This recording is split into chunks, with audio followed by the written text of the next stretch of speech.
Hello बच्चों, स्वागत है आपका इस चैनल पे जिसका नाम है डेरिवेशंस ऑफ फिजिक्स। हमने स्टार्ट किया था क्लास 10th का चैप्टर, कौन सा? Chemical reactions and equations. और केमिकल रिएक्शंस एंड इक्वेशंस में भी हम ये केमिकल रिएक्शंस क्या होती हैं वो देख चुके हैं। केमिकल रिएक्शंस के मेनली जो टाइप्स होते हैं 5, वो 5 टाइप्स भी देख चुके हैं। आज हम यहाँ पे कुछ टॉपिक करने वाले हैं जिनका नाम होगा एंडोथर्मिक और एक्सोथर्मिक रिएक्शन एंड डेंसिटी और कोरोजन। ये सारे टॉपिक्स हम देखने वाले हैं। फर्स्ट ऑफ ऑल हम देखते हैं कोरोजन क्या होता है। बच्चों क्या होता है कि मेटल्स जो हैं वो कंपैरेटिवली हाई रिएक्टिव होते हैं नॉन मेटल्स के कंपैरिजन में, ठीक है। अब नॉन मेटल्स के कंपैरिजन में ये थोड़े हाई रिएक्टिव हैं। तो कुछ मेटल्स की अगर मैं बात करूं, जैसे कि कॉपर, सिल्वर, आयरन, तो ये एनवायरनमेंट की ऑक्सीजन एंड मॉइस्चर के साथ रिएक्ट करके खुद को क्या कर लेते हैं, कोरोड कर लेते हैं, या ये खुद क्या हो जाते हैं, कोरोड हो जाते हैं, मतलब वीक हो जाते हैं। इनकी स्ट्रेंथ में क्या हो जाती है, वीकनेस आ जाती है। अब इस वीकनेस के कारण ये मेटल्स जो हैं वो क्या हो जाते हैं, बेकार हो जाते हैं। इसी चीज़ को क्या बोलते हैं, कोरोजन। कोरोजन का सबसे मेन एग्जांपल जो है वो है आपका रस्टिंग। आपने ये सुना होगा कि आयरन जो होता है एटमॉस्फेयर के ऑक्सीजन के साथ अगर कांटेक्ट में है तो एक कंपाउंड बनाता है जिसको हम बोलते हैं आयरन ऑक्साइड। अब यही आयरन ऑक्साइड को कंटिन्यूस और ऑक्सीजन अगर मिलती जाती है तो ये और ऑक्सीजन का यूज़ करके कंपाउंड फॉर्म करता है ferric oxide, ferrous oxide, ferric oxide. तो हम ये भी बोल सकते हैं कि आयरन ऑक्सीजन के साथ रिएक्ट करके, अनलिमिटेड ऑक्सीजन के साथ रिएक्ट करके फेरिक ऑक्साइड बनाएगा। अब ये फेरिक ऑक्साइड एटमॉस्फेयर में ही जो वाटर की अमाउंट प्रेजेंट है उस वाटर के मॉलिक्यूल्स को लेकर के और क्रिस्टलाइज हो जाएगा, ठीक है। मतलब इन वाटर के मॉलिक्यूल्स को एज इट इज खुद के साथ जोड़ लेगा। और ये जो कंपाउंड फॉर्म होगा इस कंपाउंड को हम बोलेंगे रस्ट। अब ये कंपाउंड जो होता है वो आयरन को क्या कर देता है, वीक कर देता है। इतना वीक कर देता है कि अपने हाथ से भी आप आयरन से बनी चीज़ को क्या कर सकते हो, ब्रेक कर सकते हो। और क्या बनता है, रस्ट बनता है। आयरन का जो कोरोजन होता है, आयरन के कोरोजन को हमने एक नाम दे दिया, क्या, रस्टिंग। रस्टिंग में जो सब्सटेंस फॉर्म होती है उसको क्या बोलते हैं, रस्ट, जो कि कौन से कलर की होती है, रेडिश ब्राउन कलर की होती है। आपने देखा भी होगा रेडिश ब्राउन कलर लेयर, ठीक है। ऐसे आयरन नेल्स के ऊपर अगर अपन देखें बच्चों, आयरन का कलर नॉर्मली होता है ग्रे। अब इसके ऊपर रेडिश कलर के अगर आपको लेयर दिखने लग जाए दैट मीन्स क्या बन रहा है वहाँ पे, रस्ट।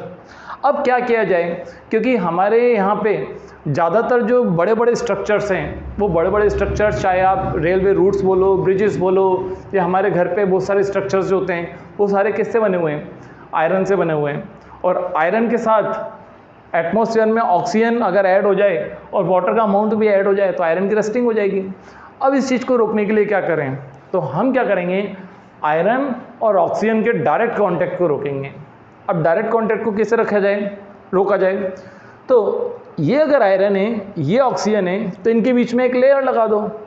अगर ये लेयर अगर आ जाएगी तो इनके बीच में कोई कांटेक्ट नहीं होगा। कांटेक्ट नहीं होगा तो कोरोजन या फिर रस्टिंग भी नहीं होगी। इसके लिए हम क्या करते हैं, आयरन के ऊपर पॉलिश करते हैं, पेंट करते हैं, या फिर एक दूसरे मेटल के लेयर चढ़ा देते हैं, जैसे गैल्वेनाइजेशन।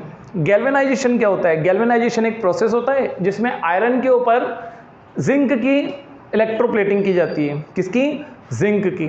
अब जिंक जो होता है वो कंपैरेटिवली लेस रिएक्टिव होता है आयरन से, तो ऑक्सीजन का कांटेक्ट सीधा आयरन से नहीं हो पाता है और जो स्ट्रक्चर्स हैं वो सेफ रहते हैं, ठीक है।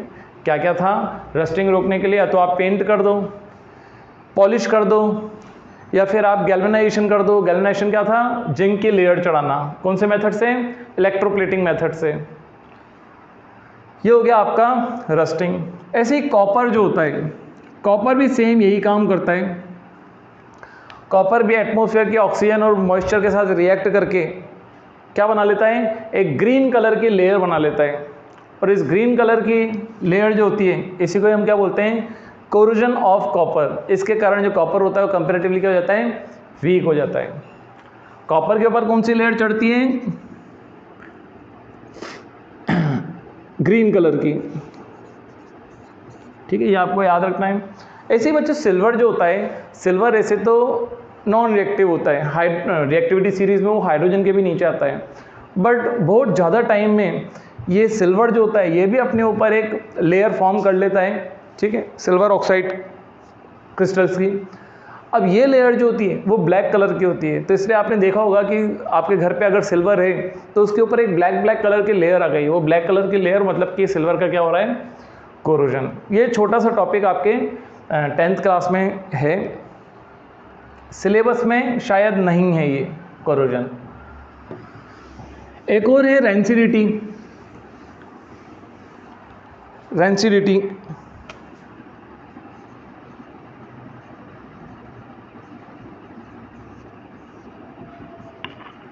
बच्चों डिफरेंट बोर्ड्स में किसी में ये टॉपिक हो भी सकते हैं और किसी बोर्ड्स में ये टॉपिक नहीं भी हो सकते हैं, तो आप अपने हिसाब से देख लेना कि कोरोजन और रेंसिडिटी आपके सिलेबस में है या नहीं है। रेंसिडिटी बच्चों क्या होता है कि हमारे जितने भी फूड होते हैं, इन फूड में क्या होता है? फैट्स और ऑयल्स होते हैं। तो ये फैट्स और ऑयल्स होते हैं, ये भी ऑक्सीजन के कारण या ऑक्सीजन के प्रेजेंस के कारण ये ऑक्सीडाइज्ड हो जाते हैं। क्या हो जाते हैं? ऑक्सीडाइज्ड। अब ऑक्सीडाइज्ड होने के कारण ये मटेरियल्स जो होते हैं खाने लायक नहीं रहते हैं, क्या हो जाते हैं? खराब हो जाते हैं। इस खराब होने को हम बोलते हैं रेंसिड होना। आपने सुना होगा कि आप कोई भी चिप्स का पैकेट अगर खा रहे हो, उस चिप्स के पैकेट में अगर गैस नहीं है या फिर वो चिप्स का पैकेट बहुत पुराना है, ठीक है, तो उसमें से एक अलग टाइप की स्मेल आने लग जाती है जब अपन उसको खाते हैं। या फिर ऐसे भी बोलते हैं कि मुंह में ऑयल लग रहा है। तो ऑयल लगने का मतलब क्या हो रहा है? मुंह में ऑयल लगने का मतलब क्या है कि वो रेंसिड हो चुका है, खाने लायक नहीं है, ठीक है।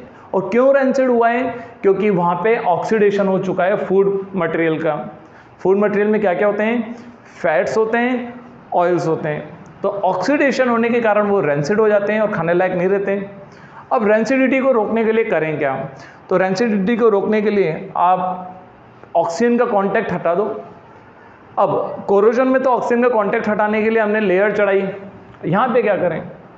ऑक्सीजन तो कहीं पे भी अगर फ्री स्पेस है तो ऑक्सीजन तो वहाँ पे जाएगी। तो इसके लिए क्या करते हैं? फूड को पैक करते हैं एयर टाइट कंटेनर्स में, मतलब जहाँ पे एयर की एंट्री हो ही न सके वहाँ पे पैक करते हैं। या फिर फूड मटेरियल को पैक कर देते हैं और उसमें से एयर पूरी बाहर निकाल देते हैं, मतलब वैक्यूम क्रिएट कर देते हैं, ठीक है। आपने ड्राई फ्रूट्स अगर देखे हों तो ड्राई फ्रूट्स की जो पैकेजिंग होती है वो कैसी होती है? बिल्कुल वैक्यूम वाली होती है, ठीक है। और हम बात करें जो फूड पैकेट्स होते हैं, आप चिप्स के पैकेट लेते हो बहुत सारे मार्केट से, तो पैकेट्स जो होते हैं वो बिल्कुल फूले हुए रहते हैं। क्यों? क्योंकि उनके अंदर एक गैस भरी जाती है, ऑक्सीजन निकाल करके उनके अंदर भरी जाती है नाइट्रोजन, और नाइट्रोजन जो होती है वो नॉन रिएक्टिव होती है, मतलब वो रेंसिडिटी नहीं कर पाती। ऑक्सीजन गैस भर देते हैं और ऑक्सीजन गैस भरने के कारण उसका रेंसिडिटी नहीं हो पाती है, और रेंसिडिटी नहीं हो पाती है तो वो बिल्कुल खाने लायक रहता है, ठीक। तो ये आपका टॉपिक था कौन सा? रेंसिडिटी। बस बताना है क्या होता है रेंसिडिटी। फूड मटेरियल्स जो होते हैं उनमें ऑयल्स या फिर फैट्स होने के कारण उनका ऑक्सीडेशन हो जाता है, ऑक्सीडेशन होने के कारण वो रेंसिड हो जाते हैं, ख़राब हो जाते हैं। ख़राब होने के कारण उनको खा नहीं सकते, ठीक है। अब इस चीज़ को रोकने के लिए क्या करते हैं? ऑक्सीजन का प्रेजेंस हटा दो। ऑक्सीजन की प्रेजेंस हम कैसे कर सकते हैं? या तो एयर टाइट कंटेनर में पैक कर सकते हैं, या फिर ऑक्सीजन की सप्लाई बंद कर दो, वैक्यूम क्रिएट कर दो वहाँ पे, या फिर थर्ड तरीका है कि ऑक्सीजन को हटा करके नाइट्रोजन गैस फिल कर दो। ये हो गया आपका रेंसिडिटी। दो और topic, exothermic and endothermic reaction. बच्चों फिजिक्स या केमिस्ट्री में थर्मिक जो रिप्रेजेंट करता है वो थर्मिक या तो टेम्परेचर को रिप्रेजेंट करता है या फिर हीट को रिप्रेजेंट करता है। तो यहाँ पे थर्मिक जो है वो रिप्रेजेंट कर रहा है किसको? हीट को। और हीट के कारण टेम्परेचर बढ़ता भी है और कम भी हो सकता है। अगर किसी बॉडी में हीट जा रही है तो जिस बॉडी में जा रही है वो बॉडी गर्म होती जाएगी, और जिस बॉडी से जा रही है वो बॉडी ठंडी होती जाएगी। आप जब चाय गरम गरम चाय बन के आती है आपके पास, तो चाय को थोड़ी देर रखते हो, क्यों रखते हो? क्योंकि उस चाय के पास बहुत ज़्यादा हीट है, तो वो हीट धीरे धीरे एटमॉस्फेयर को दे रहा है। एटमॉस्फेयर को अगर हीट दे रहा है तो एटमॉस्फेयर तो गर्म हो नहीं जाएगा उस चाय से, ठीक है। बट चाय जो है वो अपनी हीट कंटिन्यूस देती जा रही है, इसलिए क्या होती जा रही है? ठंडी। अच्छा सर, ठंडी होती जाएगी तो क्या एक कंडीशन पे क्या बर्फ़ बन जाएगी क्या, या सॉलिड फॉर्म में आ जाएगी क्या? नहीं, ऐसा नहीं होता है। एक फाइनल कंडीशन के बाद वो रूम टेम्परेचर ही ले लेती है, जितना रूम का टेम्परेचर होता है तब तक ही हीट फ्लो होती है। हीट फ्लो होने की एक कंडीशन है, हीट हमेशा हायर टेम्परेचर से लोअर टेम्परेचर फ्लो होती है, ठीक है। हीट क्या होती है मैंने बता दिया आपको। एक हो गया एक्सो, एक हो गया एंडो। एक्सो वर्ड आया है एग्जिट से और एंडो वर्ड है एंटर से। एग्जिट मतलब क्या होता है? निकलना।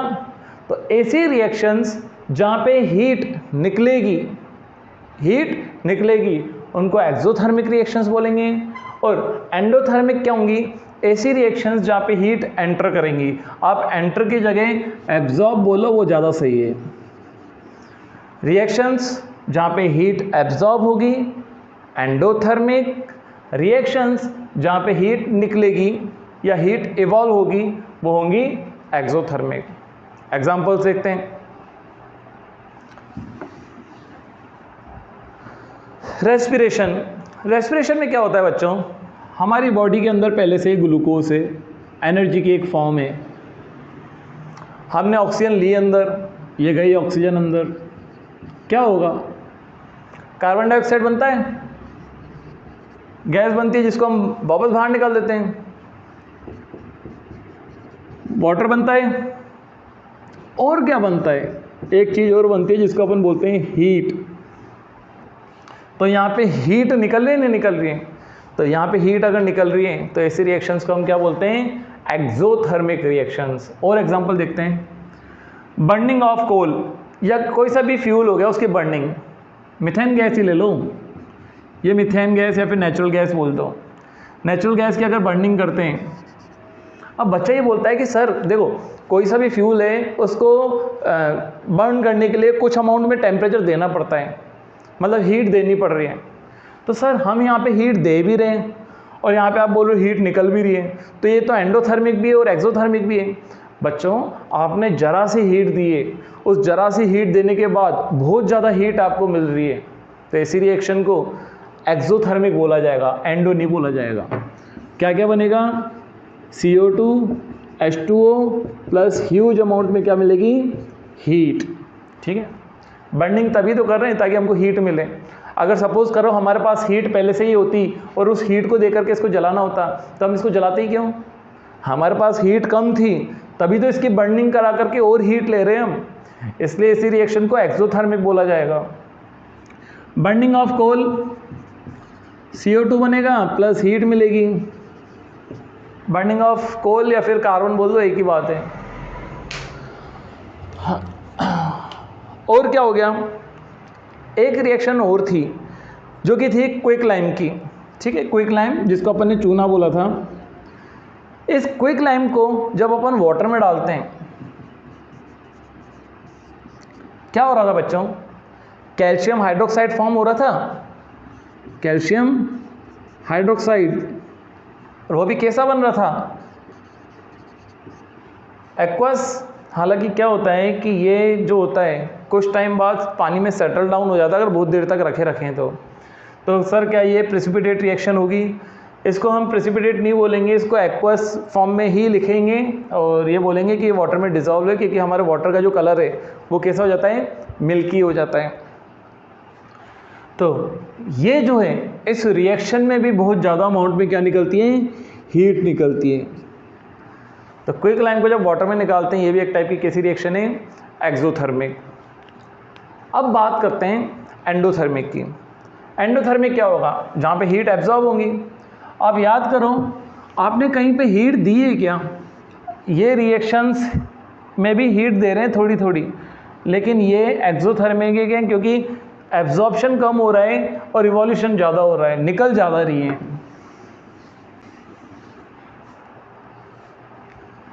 तो अगला है अपना एंडोथर्मिक। अब एंडोथर्मिक रिएक्शन में क्या था?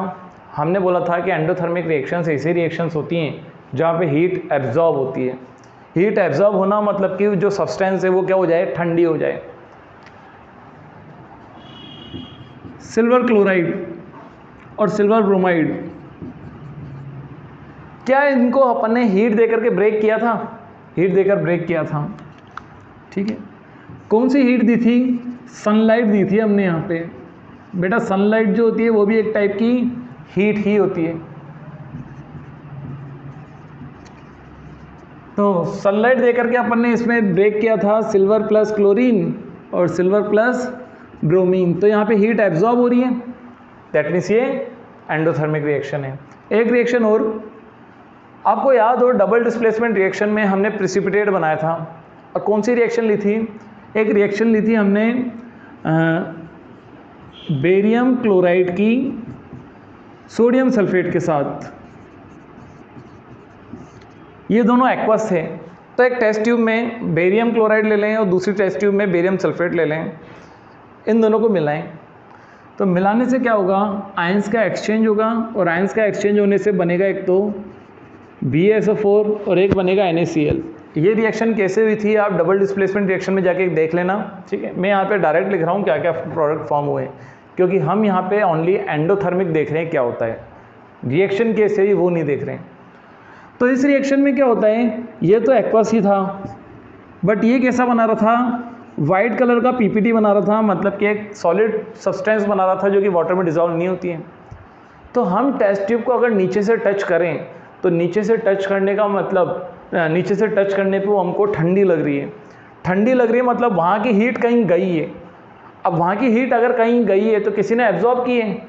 अब टेस्ट ट्यूब में क्या था, टेस्ट ट्यूब में तो ये दोनों ही थे, दैट मीन्स इस रिएक्शन ने हीट को क्या किया है, एब्जॉर्ब किया है। और हीट को अगर एब्जॉर्ब किया इसलिए टेस्ट ट्यूब क्या हुई है, थोड़ी ठंडी हो गई है। इसलिए हम बोल सकते हैं कि ये भी एक एंडोथर्मिक रिएक्शन का एग्जाम्पल है। बच्चों इसी के साथ हमने क्लास 10th का chemical reactions and equations chapter जो है उसको ख़त्म कर दिया। अब नेक्स्ट हम क्या करेंगे, नेक्स्ट हम स्टार्ट करेंगे फिज़िक्स का। फिज़िक्स का चैप्टर स्टार्ट करेंगे, चैप्टर का नाम होगा लाइट। अब वहाँ पे हम देखेंगे कि लाइट होती क्या है, लाइट किस टाइप से ट्रैवल करती है, ठीक है। लाइट वेव है कि रे है वो भी एक बार देखेंगे। फिर उसके बाद देखेंगे लाइट के फिनोमिना। लाइट के मेनली 2 फिनोमिना हम इस चैप्टर में देखने वाले हैं। कौन कौन से? रिफ्लेक्शन, रिफ्रैक्शन, ठीक है। आपके जो भी इस चैप्टर से रिलेटेड डाउट हों, इसके सारे डाउट्स या फिर क्वेश्चंस जो हैं वो आप कमेंट सेक्शन में लिखिए। मैं वहीं पे इसका या तो रिप्लाई कर दूंगा या फिर एक दूसरा वीडियो बना करके एक्सप्लेन करने की कोशिश करूँगा, ठीक है। Thank you.